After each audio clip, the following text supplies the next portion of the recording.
Henri Rigotard, bonjour. Merci d'avoir accepté notre invitation. Bonjour à vous et bonjour à tous les auditeurs qui nous écoutent. Alors, vous vouliez parler santé, vous aviez une forme de coup de gueule à pousser contre une forme de privatisation, finalement, des services de santé à Mayotte. Qu'en est-il?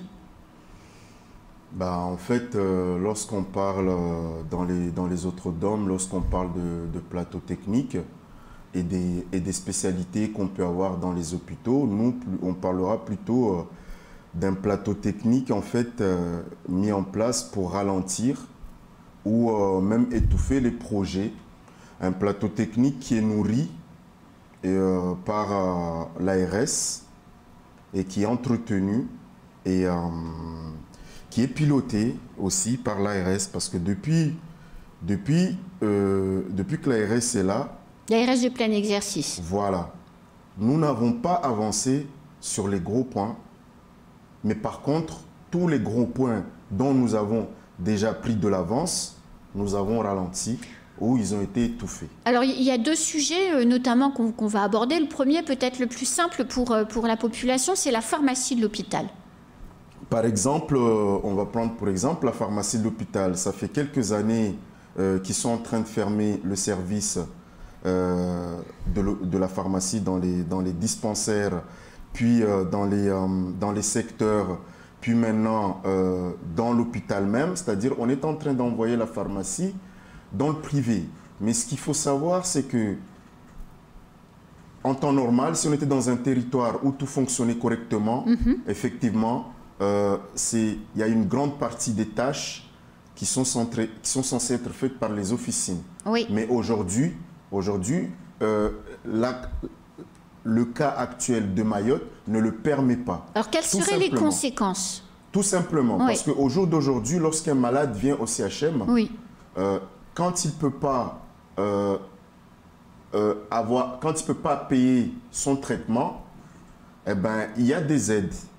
En l'occurrence, on va dire ça comme ça, l'hôpital lui donne des aides, il les relaisse à l'hôpital et il prend ce médicament, il repart.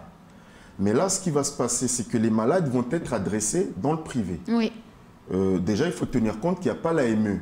Donc, c'est quand même ironique et hypocrite de mettre des choses en place alors qu'on sait que pour autant, il n'y a pas les mesures adéquates à ce genre de situation. Donc, aujourd'hui, on n'a pas d'AME. Donc, il faut s'y attendre à ce que les malades, lorsqu'ils iront dans les officines, ils ne pourront pas payer leur traitement pour certains. Et donc, ils ne le feront pas. Soit on les laissera pour mourir, soit en réalité, on les aurait vus, mais sans être soignés. Ça s'appelle tout simplement de la maltraitance et de l'hypocrisie dans le soin. Donc, l'idée, et on serait obligé à ce moment-là de penser à des mesures d'aide.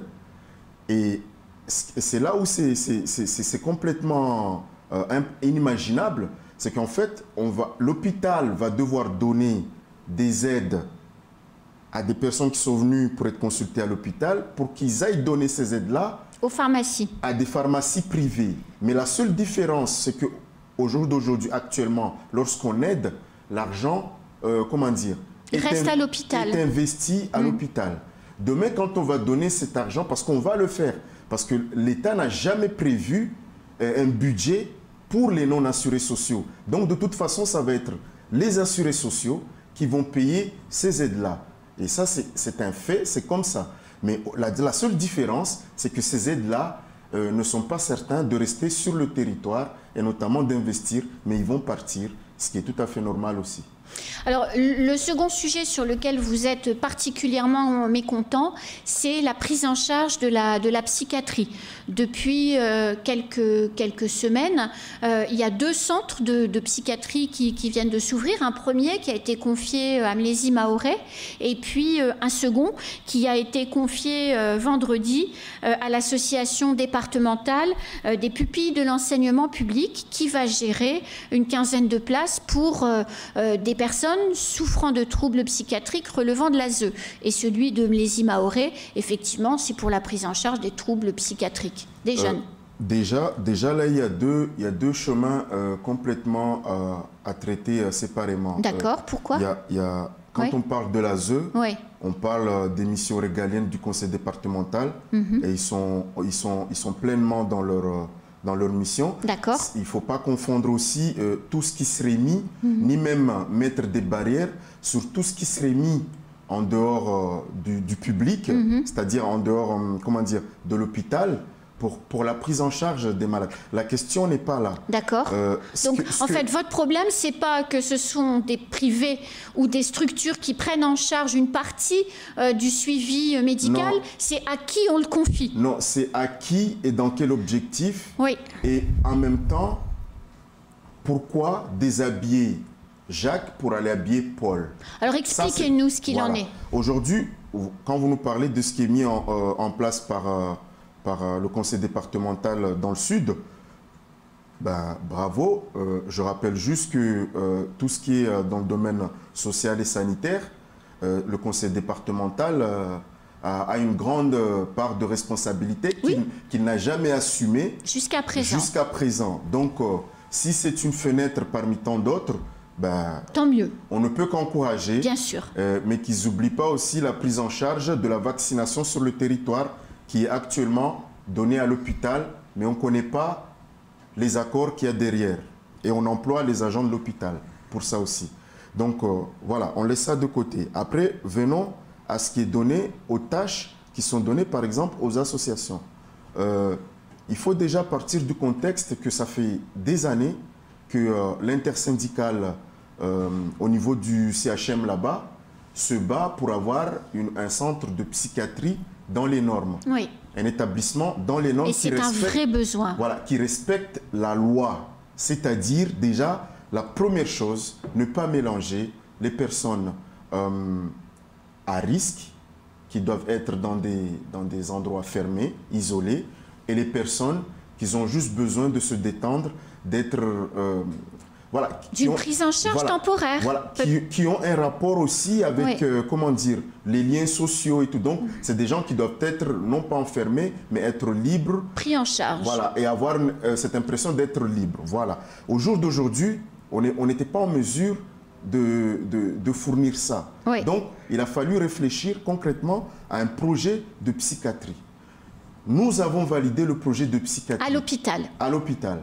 En attendant que le projet soit fait, parce que là, soi-disant, il y a des projets, il y a des constructions qui vont avoir lieu. Le second hôpital notamment. Oui, mais celui-là, si on écoute l'ARS, c'est en 2030. Donc, il a fallu qu'il vienne pour repousser encore un projet qui date déjà de longues années.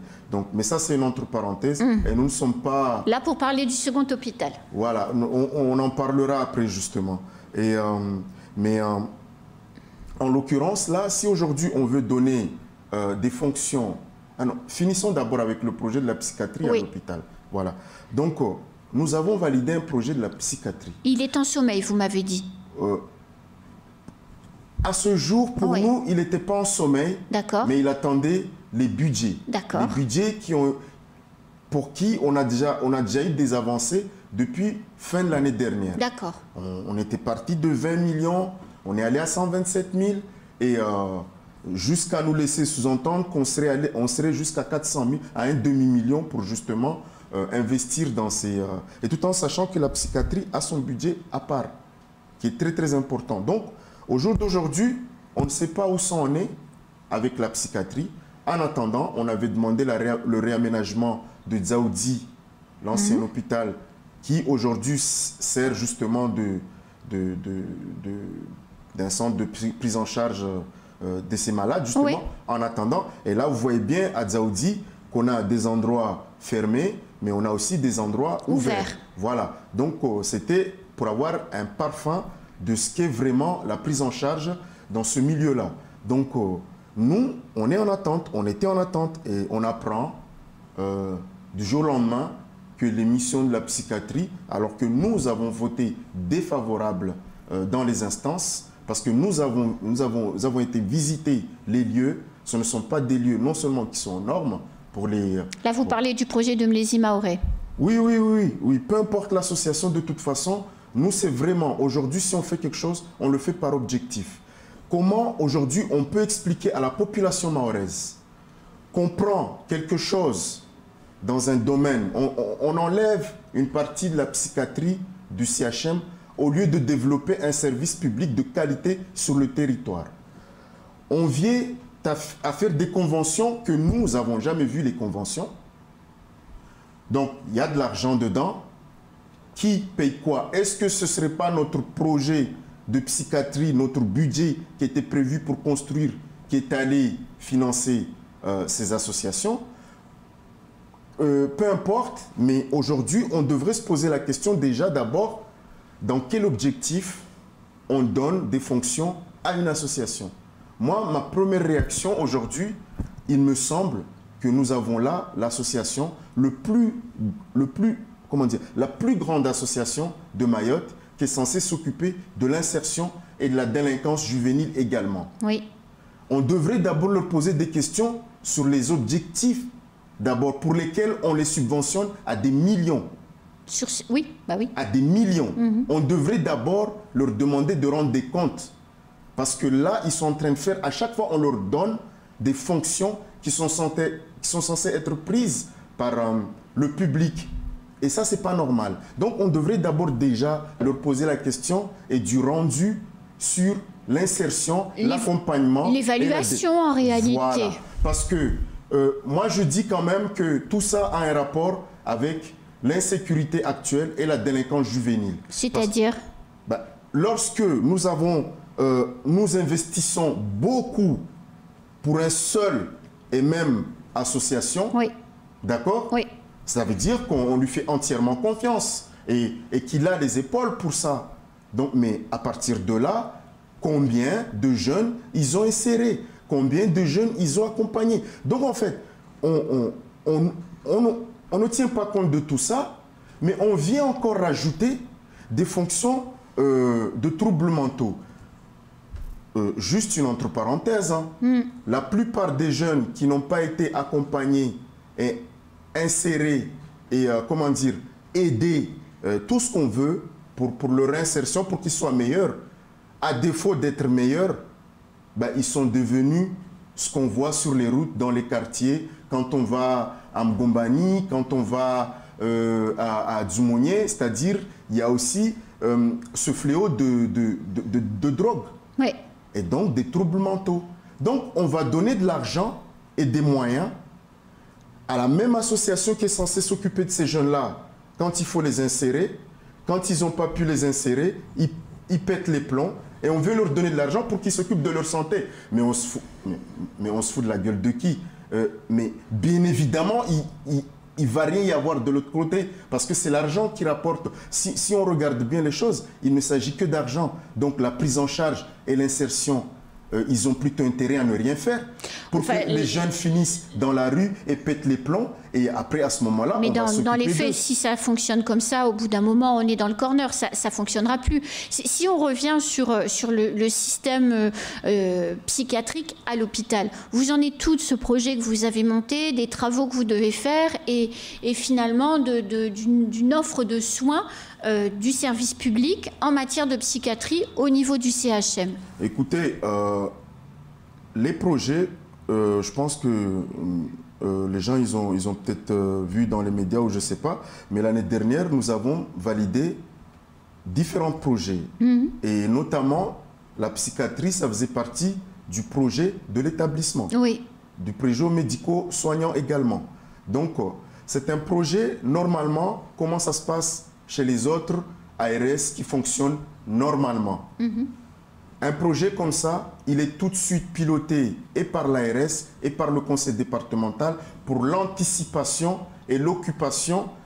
Et la planification d'une certaine manière. Voilà. Au jour d'aujourd'hui, on a juste quelques mots, mais d'après les retours, on a plutôt tendance à penser que l'ARS est toujours dans son mode de fonctionnement habituel. C'est-à-dire qu'il ne propose rien et à défaut de ne rien proposer, ils ralentissent tout. Mais peut-être que lorsque votre nouveau directeur du CHM va arriver, là je crois dans quelques semaines, peut-être que les choses vont s'améliorer, Monsieur Rigotard. Non, moi je ne crois surtout pas à ça, parce que je crois surtout que celui qui est là, qui a vu et qui a fait face à plusieurs crises, celui-là ne pourra plus nous mentir. Parce que, par exemple, je prends le débat actuel, le dialogue actuel. Même s'il arrive qu'on ne se comprenne pas sur certaines choses au niveau du CHM, mais je sais, nous le savons aujourd'hui, que la direction, d'une manière générale, qu'on a en face, ne pourra pas nous dire que ces problèmes-là n'existent pas. Vous voyez ce que je veux dire? Oui. Donc, à un certain moment, quand on sait que c'est une affaire de compétence, à ce moment-là, les personnes n'ont pas lieu d'être là. Mais quand on sait que ces personnes-là peuvent faire, pour quelles raisons nous restons dans un domaine typiquement administratif? Parce que là, en attendant, ça fait 1 an que nous sommes en intérim. Oui, alors, ça fait un petit moment, mais il arrive dans quelques semaines, votre directeur. C'est pas sûr, il y a les élections. Nous avons déjà l'habitude ici. Un directeur intérim, il est censé faire 3 mois. Le nôtre, il a fait 1 an. Il a été, le nouveau directeur, son arrivée a été annoncée par le patron de l'ARS. Donc, force... C'est le même patron de l'ARS qui avait annoncé, enfin pas le même, mais c'est le même... la même entité. La même enseigne qui avait annoncé. Rappelez-vous, lorsque nous nous sommes plaints du monde qu'il y avait à Jacaranda, dehors là, cette façon, je dirais, animale d'accueillir des malades, cette même ARS avait annoncé la construction et l'acquisition de Jacaranda 2 sur Kaweni, c'est-à-dire un centre de consultation externe sur le Grand Mamoudzou. Chose qu'on n'a pas aujourd'hui, le soir. Parce que c'est prévu dans l'extension de l'hôpital. Non, non, non, non, il ne faut pas confondre les choses. Il ne faut pas confondre. Nous avons l'extension de Grand Mamoudzou, auquel on n'a plus de suite depuis l'arrivée du nouveau ARS. En fait, tous les travaux ont été mis en stand-by. Moi, je vous propose que vous reveniez sur le plateau parce que c'est déjà la fin du temps de parole. On a beaucoup d'autres choses à dire, notamment sur le nouvel hôpital, sur l'extension de l'hôpital. Vous revenez bientôt sur le plateau, Monsieur Rigotard? Écoutez, il n'y a pas de souci, mais prévoyons du temps pour débattre en long et en large. Parce que la santé va mal et tout se confond avec les décisions politiques qui, parfois, peuvent laisser entendre des conflits d'intérêts qui sont réellement là et qui gangrènent l'évolution de la santé à Mayotte. Alors, rendez-vous est pris. À très bientôt. C'est la fin de ce second temps de parole. Tout de suite, la suite de nos programmes.